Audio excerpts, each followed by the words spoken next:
بسم اللہ الرحمن الرحیم نحمدہ ونصلی علی رسولہ الکریم اما بعد فاعوذ باللہ من الشیطان الرجیم بسم اللہ الرحمن الرحیم۔ ہم دوبارہ حاضر ہیں اگلے درس کے اندر، بغیر وقت کو ضائع کیے ہم نبی کریم علیہ السلام کے بارے میں وہی روایت ہے جو حضرت علی روایت کر رہے تھے کہ نبی کریم علیہ السلام کے دونوں کندھوں کے درمیان مہر نبوت تھی، دونوں کندھوں کے درمیان مہر نبوت، اور فرماتے ہیں کہ نبی کریم علیہ السلام سب سے زیادہ سخی دل، غنی اور سب سے زیادہ سچی زبان کے مالک تھے۔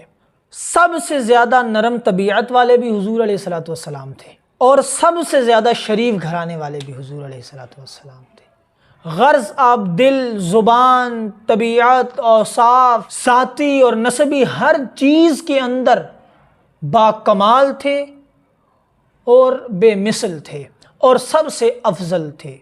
آپ کو جو دیکھتا تو وہ مرعوب ہو جاتا، یعنی اس پر حضور کا رعب اور دبدبہ بیٹھ جاتا، یعنی آپ اتنے حسن و جمال والے تھے کہ آپ کو دیکھنے والے پر آپ کا رعب پڑ جاتا اور وہ ہیبت میں آ جاتا، ہیبت طاری ہو جاتی اس پر۔ اول تو جمال اور خوبصورتی کی وجہ سے بھی اس پر رعب پڑ جاتا تھا جو شخص آپ کو دیکھتا، اور اس کے اندر آپ کے کمالات ظاہر ہو گئے۔ کمالات جب شامل ہو جاتے پھر تو رعب کے کیا ہی کہنے۔ اس کے علاوہ جو حضور علیہ السلام کو مخصوص چیزیں عطا کی گئی ان میں ایک رعب بھی حضور کو عطا کیا گیا، اور جب کوئی شخص جو رعب میں آ جاتا آپ کو دیکھ کر، آپ کے حسن و جمال کو، آپ کے کمالات کو دیکھ لیتا، تو وہ رعب و دبدبے میں اور ہیبت طاری ہو جاتی اس پر۔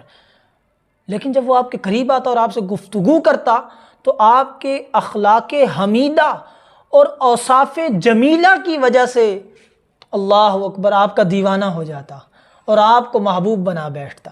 مختصر یہ کہ آپ کا حسن بیان کرنے والا آخر میں یہی کہتا ہے کہ حضور علیہ السلام جیسا حسین و جمیل کائنات کے اندر کوئی موجود نہیں۔